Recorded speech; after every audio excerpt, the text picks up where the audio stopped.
আল্লাহু আকবার, আল্লাহু আকবার। খাবের মধ্যে দেখছি কি জানি মদিনাওয়ালার রওজা থেকে একটা হাত বের হয়ে গেছে। মনে হলো কেউ যেন একজন হাত বলতেছে, টেনশন করিস না, তওবাতুন নাসুহা, তওবাতুল ক্বাবলাল মাউত, মৃত্যুর আগে দরজা খোলা আছে, তওবা তওবা করতে থাক, তওবা করতে থাক, আল্লাহ কবুল করবে। আমি নবী মুস্তাফা তোর সাথে আছি। আলহামদুলিল্লাহ, আমার এর থেকে আর কিছু চাওয়া নেই। আজকেই খাবের মধ্যে, স্বপ্নের মধ্যে হঠাৎ দেখতেছি মদিনাওয়ালার জিয়ারত হচ্ছে। রোজার সামনে বসে আছি, চোখের পানি ছেড়ে কাঁদছি। অনেকদিন হয়েছে আব্বা হুজুর, দাদা হুজুর ওনাদেরকে দেখি না, খারাপ লাগছে।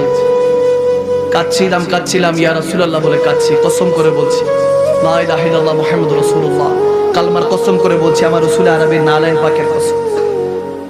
খাবের মধ্যে আজকেই শুধু কাঁদছি, ঘুম থেকে উঠো চোখের পানি মুছতেছিলাম, তো খেয়াল করলাম যখন জিয়ারত করতেছি আমার নবীর রাসূল পাকের মদিনাতুল মুনাওয়ারায় জিয়ারত করছি, নামাজ আদায় করলাম, কি পড়ছি, কোন তেলাওয়াত করছি সেটার মাথায় মনে নেই, কিন্তু 2 রাকাত না 1 রাকাত, কয় রাকাত পড়েছি ওটাও খেয়াল নেই। নামাজ পড়ে এতটুকু দেখছি যে সেজদায় গিয়ে আল্লাহর কাছে কাঁদছি, ইয়া রাসূলুল্লাহ, মদিনাওয়ালার পাশে দাঁড়িয়ে নামাজ পড়ছি, কিন্তু আল্লাহ এই যোগ্যতা তো আমি গুনাহগারের নেই। যখন কাঁদছি যে আল্লাহ তুমি আমার গুনার উপর এমন ভাবে পর্দা দিয়ে রেখেছো, মানুষ তো এখন অনেক ভালো, আলহামদুলিল্লাহ, আপনারা অনেক ভালো, আমার থেকে অনেক ভালো, আপনাদের পায়ের নিচে ধুলাবালির যোগ্যতা আমি মাকদুম সালমাদানি নেই। আপনারা শুনেন, ভালোবেসে এই জায়গাটায় বসিয়েছেন, কসম এরকম বলে কাঁদছি যে আল্লাহ তুমি পর্দা দিয়ে রেখেছো। যদি পর্দা সরিয়ে দিতে কেউ তো হয়তো বা সম্মানও করতো না, ভালোবাসতো না। মদিনাওয়ালার কাছে বসিয়েছো, কাঁদছি যে ইয়া রাসূলুল্লাহ, আপনার উসিলায় আল্লাহ বলেছেন আপনার উসিলায় যদি কেউ ক্ষমা চায় আল্লাহ ক্ষমা করে দিতে পারে, ক্ষমা করে দেয়। ওই নিয়ত নিয়ে যখন কাঁদছি, খাবের মধ্যে দেখছি কি জানি মদিনাওয়ালার রওজা থেকে একটা হাত বের হয়ে গেছে। মনে হলো কেউ যেন একজন হাত বলতেছে, টেনশন করিস না, তওবাতুন নাসুহা, তওবাতুল ক্বাবলাল মাউত, মৃত্যুর আগে দরজা খোলা আছে, তওবা করতে থাক, আল্লাহ কবুল করবে। আমি নবী মুস্তাফা তোর সাথে আছি। আলহামদুলিল্লাহ, আমার এর থেকে আর কিছু চাওয়া নেই। আজকেই ওই কামলিওয়ালা নবীর প্রেমিক হয়ে দেখুন বান্দা, আমরা তো একজন আরেকজনের গীবতের মধ্যে ব্যস্ত, চুগলখড়ির মধ্যে ব্যস্ত, অন্যের হক লুণ্ঠন করার মধ্যে ব্যস্ত। 500 টাকার বিনিময়ে ঈমান বিক্রি করে সেই ব্যক্তিকে আসনে বসায়, জানি দশের জন্য খারাপ, দেশের জন্য খারাপ। ঈমানের বাজারে এমন আগুন লেগেছে, মসজিদে এখন মুসল্লির অভাব নাই, কিন্তু অন্তরের মধ্যে ঈমানের বড় অভাব। হক তো করে, হাজি না, সব পাজি হয়ে যাচ্ছে। আমাদের অন্তর থেকে আল্লাহর খৌফ দূর হয়ে গিয়েছে। টক্সিক দুনিয়াতে বসবাস করি, একজন আরেকজনকে পচাতে পারলে হাসি ঠাট্টা করি, মস্কারা করি, আমাদের মধ্যে থেকে ঈমানের নূর চলে যাচ্ছে, সেজদার নূর হারিয়ে যাচ্ছে, কলবের থেকে ইলমের নূর চলে যাচ্ছে। বড় বড় উলামায়ে কেরামরা, বয়োজ্যেষ্ঠ আলেমরা এই মাসনাদে বসলে এখন 10 জন খুঁজে পাওয়া যায় না। আমাদের ভুলে ভরা জিন্দেগি, আমার ভুলে ভরা, আপনাদের অনেক ভালো, আমার ভুলে ভরা জিন্দেগি, আমি ভুলের পথে আছি, সঠিক পথে নেই। আপনাদেরকে কি শিখাবো? আজকে আমার কথা শুনতেছেন, ইয়ংদের কথা ইয়ংরা শুনছে। আমরা একজন আরেকজনকে ইয়ংকে হয়তোবা ক্রিটিসাইজ করছি, খেয়ানত করছি আমানত। আমরা কি বুঝাবো? উলামায়ে কেরামরা, বয়োজ্যেষ্ঠ আলেমরা স্টেজে উঠা বন্ধ হয়ে যাচ্ছে, ইলমের নূর, হেদায়েতের নূর বন্ধ হয়ে যাচ্ছে। টাইমস আপ, সময় শেষ। দাজ্জালের সমস্ত ফিতনা আমাদের ব্রেন ওয়াশ করে দিচ্ছে। আমরা একজন রক্ত হয়ে রক্তের সাথে গাদ্দারি করি। এই দুনিয়া আসফালা সাফিলিন বলা হয়েছে, সবচেয়ে নিকৃষ্ট এই দুনিয়ার কথা বলা হয়েছে। আহসানি তাকওয়িম দিয়ে পয়দা, সবচেয়ে উৎকৃষ্ট করে আল্লাহ তাবারক ওয়া তাআলা পয়দা করেছেন। এই গুনাহ যদি আমরা যা গুনাহ করি একা একা, এই গুনাহ যদি কেউ জানতো, ঘরের মানুষটাও সালাম দিত না, ঘাড় ধাক্কা দিয়ে বের করে দিত। পর্দা রেখে দিয়েছে আল্লাহ, ওই পর্দা দিয়ে দিয়েছে বিধায় এখনো মানুষ সম্মান করে, ভালোবাসে। একটাবার চিন্তা করুন, দরজা বন্ধ করে যখন গুনাহ করছেন, কেউ দেখছে না, যিনি আপনার দরজার নিচে দিয়ে অক্সিজেনটা পাঠিয়ে দিয়েছে তিনি দেখে। তেনার কাছে হিসাব একদিন দিতে হবে। ওয়া ইয়ামাল মিসকালা দারাতিন শারিয়া, যাই না ওই কাজ করে যখন দাঁড়াবো মওলার কাছে কি জবাব দিব? আরে কবরে আমার নবী যখন কবরে দেখা হবে, নবী যদি বলে লা আদরি, চিনি নাই উম্মতকে, বেনামাজি ছিল, সুদ ঘুষ খাইতো, দেশের টাইনে 10টা খাইতো, দুর্নীতিবাজ ছিল, ইসলামের নামে গাদ্দারি করেছে, এরকম লেবাস পরে মানুষকে ধোঁকা দিয়েছে, আমি নবীর সুন্নত রেখে সুন্নত পড়ে মানুষকে ধোঁকা দিয়েছে।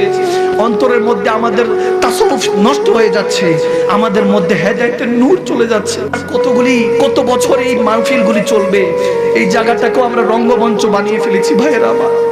এখন যে যত বেশি হাসায় তার দাম তত বেশি। এখন আর হেদায়েতের কথা শুনতে চাই না, আমরা দাঁড়াই শুধু দেখি কে কত হাসাতে পারে। আমাদের অন্তর এত নেমো খারাপ হয়ে গেছে, অন্তর মুনাফিক হয়ে যাচ্ছে। মুমিনের দিল এখন আর খুঁজে পাওয়া যায় না। আল্লাহ তাবারক ওয়া তাআলা কতবার আমাদেরকে ইশারা দিয়ে বলেছেন, বান্দা এখনো সময় আছে, হেদায়েতের পথে ফিরে আয়।